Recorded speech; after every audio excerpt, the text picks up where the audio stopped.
বন্ধুরা, আমি সোমা বলছি, সোমা মুখার্জি। এত কষ্ট হচ্ছে ভিতরে যে হসপিটালে বসে থাকতে পারছি না। আমাদের সব ডাক্তাররা সবাই খুব ডিস্টার্বড। আজকে তো ওপিডি বন্ধ রাখা হয়েছে।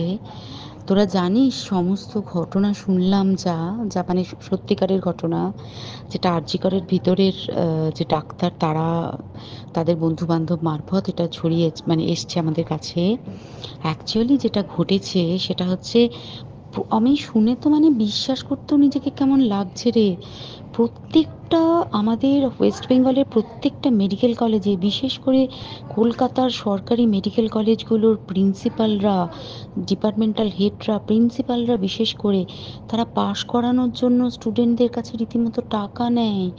যেসব স্টুডেন্টরা, ইন্টার্নরা, পিজিটিরা যারা ভালো করে ক্লাস করে না বা থিসিস তারা জমা দেবে, পিজিতে তো থিসিস জমা দিতে হয়, তো যারা MBBS final year final pass করবে না সাপ্লি পাইয়ে দেবে, ইন্টার্নের কমপ্লিশন দেবে না, ইন্টার্ন হওয়ার পর কমপ্লিশন না দিলে তারা রেজিস্ট্রেশন নাম্বার পাবে না, এই সমস্ত ভয় দেখিয়ে টাকা পয়সা নেয়। সমস্ত জায়গাতেই এটা আছে। এর মধ্যে সব থেকে নিকৃষ্টের থেকেও নিকৃষ্টতম হচ্ছে সন্দীপ ঘোষ, প্রিন্সিপাল, যে তোর আমাদের কি বলে, আরজিকর মেডিকেল কলেজে। সেখানে ভাব যে ওনার একটা বিশাল নেক্সাস ছিল, যাতে উনি বেশ কিছু ইন্টার্ন, হাউস স্টাফ এদেরকে দিয়ে ওই নেক্সাসটা চালাতেন। তারা ওখানে একটা সেক্স র্যাকেট চালাতো, তারা একটা ড্রাগ র্যাকেট চালাতো। ড্রাগ র্যাকেট মানে ওই যে ওটাতে বলেছে না, ড্রাগ মানে শুধু ওই হেরোইন আর ব্রাউন সুগারের ড্রাগ খাওয়া বা মদ খাওয়া নয়। ড্রাগ মানে হচ্ছে যে কম দামি, কম টাকায় যে ওষুধ পাওয়া যায়, যে ওষুধ, ওষুধ না জল ভগবান জানে, সেই ওষুধের মানে কোটি কোটি টাকায় যে টেন্ডার বেরোতো, সেই ওষুধ নিয়ে ওষুধ কোম্পানিগুলোর কাছ থেকে কোটি কোটি টাকা, সেই সমস্ত টাকার একটা বড় অংশ যেত পার্টি ফান্ডে। বুঝতেই পারছিস তাহলে। সেই জন্য পার্টির একদমই কাছের উনি, পার্টির মানে একদম খোদ মানে ওপর লেভেলের একদম আসল জায়গাকার কাছে। তো এবার উনি এই যে নেক্সাসটা চালাতেন, তাতে রীতিমতো কোন ইন্টার্নকে উনি পাশ করাবেন, কোন পিজিটিকে উনি থিসিস কমপ্লিট করাবেন, সেগুলো সব ভয় দেখিয়ে টাকা নিতেন। আর তার হয়ে কাজ করতো ওই ইন্টার্ন হাউস স্টাফের একটা পুরো বড় নেক্সাস। এবার এই মেয়েটির, যে পিজিটি মেয়েটি অত্যন্ত ভালো, সে তার থিসিসটা কমপ্লিট করাবে না বলে হুমকি দিচ্ছিল। সে এটা জানতে পেরে গিয়ে বলেছিল যে আমি এরকম কোনোভাবেই মেনে নেব না, আমি এর এর বিরুদ্ধে আমি যাব এবং আমি এর বিরুদ্ধে সব ফাঁস করে দেবো। তখন তাকে রীতিমতো ধমক দেওয়া হচ্ছিল। এটা চলছিল লাস্ট 6 মান্থস ধরে। 6 মাস ধরে তাকে হুমকি দেওয়া, তার প্রতি মানে বেশি বেশি প্রথমের দিকে কি করছিল, অত্যাচার করছিল। মানে কিরকম, বেশি বেশি করে নাইট ডিউটি দিচ্ছে, at a stress 36 hours duty, বেশি বেশি করে নাইট, বেশি বেশি করে খাটানো। এবং এগুলো সব জানে ডিপার্টমেন্টাল হেড, চেস্টের যে ডিপার্টমেন্টাল হেড সেও জানে, সিনিয়র পিজিটিরা সবাই জানে। প্রিন্সিপালের নির্দেশেই হচ্ছে এবং ওনার নেক্সাসের ছেলেমেয়েরাই কাজ করছে। তারা 6 মাস ধরে এটা করেছে। করার পরেও যখন ওকে আটকাতে পারেনি, তখন কি করেছে, ওই দিনকে ওরা ঠিক করেছে যে দিনটাতে এই ঘটনাটা ঘটেছে, সেদিন কতখানি প্ল্যান্ড এবং গট আপ গেম দেখ। সেই দিন ওই ঘরে, ওই সেমিনার রুমে প্রত্যেক দিনই চারতলার আরও অনেকেই যারা সিনিয়র পিজিটি বা জুনিয়র পিজিটি, তারা কিন্তু বিশ্রাম নিতে যেত, অনেকেই ওই ঘরে যেত। সেই দিনকে ও একা, ওকে বলেছে তুমি ঘুমিয়ে পড়ো, ওকে একা রেখে এসেছে। বাকিরা কাউকে যেতে দেয়নি, বলেছে ওই ঘরে আজকে ঘটনা ঘটছে, মানে কাজ হচ্ছে, ওই ঘরে কেউ যাবে না।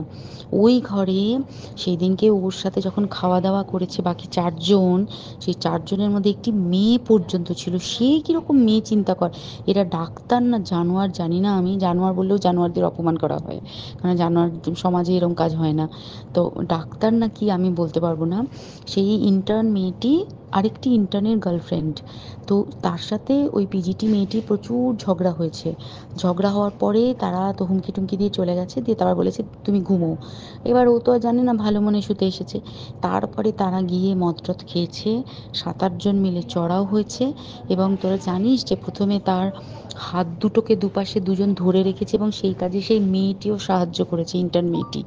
2 জন ওকে পা দুটোকে টেনে জরাসন্ধর মতো ছিঁড়ে ফেলেছে, মানে ছেঁড়ার মতো করে টেনেছে, যাতে পেলভিক বোন ভেঙেছে, গলার বোন ভেঙেছে। মানে কি বিপর্যস্ত মানে বিধ্বস্ত, কি নৃশংস অত্যাচার করেছে। ওকে উল্টো দিক করে শুইয়েছে, পিঠের ওপর দিয়ে বুট পরে হেঁটে গেছে, মাথাটাকে এমন থেঁতলেছে যে মানে স্কাল ফাল রাপচার হয়েছে।